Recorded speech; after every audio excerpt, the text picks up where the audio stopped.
ரகசிய உண்மைகள் சேனலை பார்த்து கொண்டிருக்கும் உங்கள் அனைவருக்கும் சுமதி ஸ்ரீயின் அன்பு வணக்கம். இந்த பகுதியில் நம்ம நிறைய பரிகார முறைகள், பரிகார தலங்கள், ஆன்மீக கேள்வி பதில்கள், ஆன்மீக சந்தேகங்கள், என்ன பிரச்சனைக்கு என்ன மாதிரி வழிபாடு பண்ணணும்னு தொடர்ந்து பார்த்துக்கிட்டு இருக்கோம்.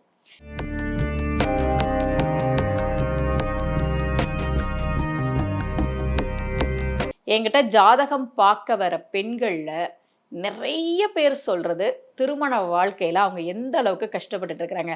எனக்கு என்ன தோணும்னா, அப்ப ஆண்களில் கணவர்களில் நல்லவர்கள்ன்றது இவ்வளோ குறைவான சதவீதம் தான் இருக்கா? எல்லாருமே ஏதோ ஒரு விதத்துல மனைவியை கஷ்டப்படுத்திட்டு தான் இருக்கிறாங்க. இந்த நிகழ்ச்சியை பார்த்துட்டு இருக்கக்கூடிய ஆண்கள் ஒரு விஷயம் தெரிஞ்சுக்கோங்க, பெண்களுக்கும் சொல்றேன். உங்களுக்கு திருமணம் ஆயிடுச்சுன்னா உங்களுடைய வாழ்க்கை துணை தான் உங்களுக்கு. நிறைய பெற்றோர்களே தன்னோட பொண்ணுக்கு விவாகரத்து வேணும்னு நினைக்கிறாங்க. ஏன் தெரியுமா? அவங்கள பார்த்துக்கிறதுக்கு ஆள் கிடையாது. இது உண்மை. நான் ஜாதகம் பார்க்குறேன், நிறைய ஜாதகம் பார்க்குறேன், அந்த அனுபவத்தை வச்சு சொல்கிறேன்.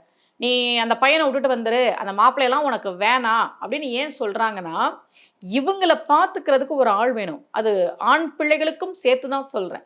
பெற்றோர்கள் தலையீடு இருக்கும்போது தான் விவாகரத்து அதிகமாகுது. பெண்கள் சொல்லுவாங்க, அவர் நல்லவர் தாம்மா, ஆனால் மாமியார் நாத்தனார் இவங்கெல்லாம் சொன்னால் அதை தான் கேட்பார் அப்படின்னு.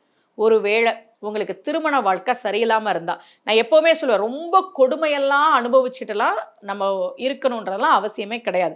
நல்லா படிச்சிருப்பாங்க, நல்லா சம்பாதிப்பாங்க, ஆனால் வீட்டில் ஒரு மரியாதையே இல்லாமல் இருக்கும் அந்த பெண்களுக்கு. அப்படியெல்லாம் நீங்கள் இருக்கணும்னு அவசியம் கிடையாது. ஆனால் சின்ன சின்ன விஷயத்துக்கெல்லாம் சண்டை போடுறது, சின்ன சின்ன விஷயத்துக்கெல்லாம் விவாகரத்து வாங்குறது, அப்படியெல்லாம் இருக்காதீங்க அப்படின்றத நான் எப்போவுமே சொல்லுவேன். ஒருவேளை உங்களுக்கு திருமண வாழ்க்கையில் ஏதாவது சங்கடங்கள் இருந்ததுன்னா, பெண்களுக்கு கணவர் நான் சொல்றதை கேட்க மாட்டேங்கிறாரு, என்னை ரொம்ப கஷ்டப்படுத்துறாருன்னா அதை தாங்கிக்கிட்டு இருங்கலாம் நான் சொல்லவே மாட்டேன். எப்பவுமே நல்லவர் தான், ஆனால் மாமியார் சொல்றதான் கேட்கிறாரு. இந்த மாதிரி ஏதாவது இருந்ததுன்னா, லலிதா சகஸ்ர நாமத்தில் வரக்கூடிய ஒரு நாமத்தை நான் உங்களுக்கு சொல்றேன்.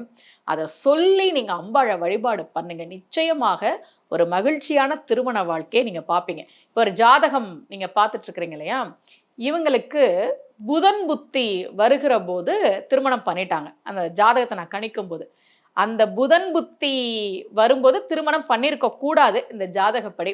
இவங்களுக்கு புதன் தசை வர வாய்ப்பு இல்லை இந்த ஜாதகத்தில். ஆனால் புதன் புத்தியில் கல்யாணம் பண்ணிட்டாங்க. கல்யாணம் பண்ண கொஞ்ச நாள்லயே நிறைய பிரச்சனைகள் நடந்தது. அப்போ நான் சொன்னேன், இந்த புத்தி முடிகிற வரைக்கும் தான் இப்படி இருக்கும், நீங்கள் கொஞ்சம் பொறுமையாக இருந்தீங்கன்னா கண்டிப்பாக நல்ல விஷயங்கள் நடக்கும் அப்படின்னு நான் சொன்னேன். அது வரைக்கும் என்ன பண்ணுறது அப்படின்னு அவங்களுக்கு நான் சில கோவில்கள் இதெல்லாம் சொல்லும்போது அந்த பொண்ணு சொன்னாங்க, என்னுடைய கணவர் நல்லவர், கெட்டவராக இருந்தால் நானே சண்டை போட்டுட்டு வந்துடுவேன், ஆனால் அவர் நல்லவர். என்ன கூட இருக்கிறவங்க பேச்சை கேட்டு எங்கள் அண்ணன் முக்கியம், என் தம்பி முக்கியம், எங்கள் அண்ணன் பிள்ளைங்க முக்கியம், தம்பி பிள்ளைங்க முக்கியம்னு இருக்கிறாரு. மனைவியை நினைக்க மாட்டேன்றாரு. உறவுகள்லாம் வேணான்லாம் யாருமே சொல்ல மாட்டாங்க. ஆனால் நம்ம மனைவி நம்ம குழந்தைங்கன்ற உணர்வும் இருக்கணும்ல. அடுத்தவங்க முன்னாடி என் மனைவி முக்கியம்னு சொல்றதெல்லாம் அவருக்கு தெரியவே இல்லை அப்படின்னு சொன்னாங்க.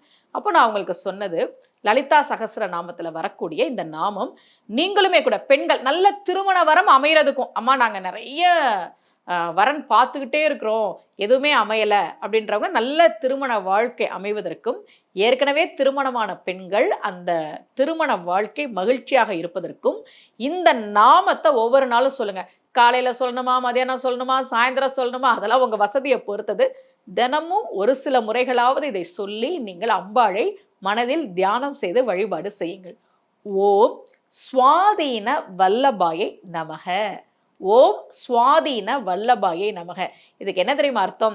நம்ம லலிதா சகஸ்ர நாமத்தினுடைய ஒவ்வொரு நாமத்துக்கும் பல மணி நேரம் நம்ம விளக்கம் சொல்லலாம்.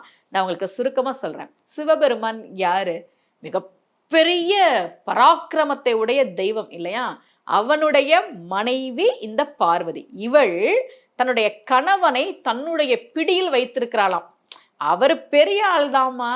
அட்ட வீரட்ட தலங்கள்னு உண்டு தமிழ்நாட்டில். பெரிய பெரிய வீர செயல்களை செய்தவர் தான். மன்மதனை எரிச்சாரு, யமனை உதைச்சாரு, பெரிய வீரர் தான் இருக்கட்டும்.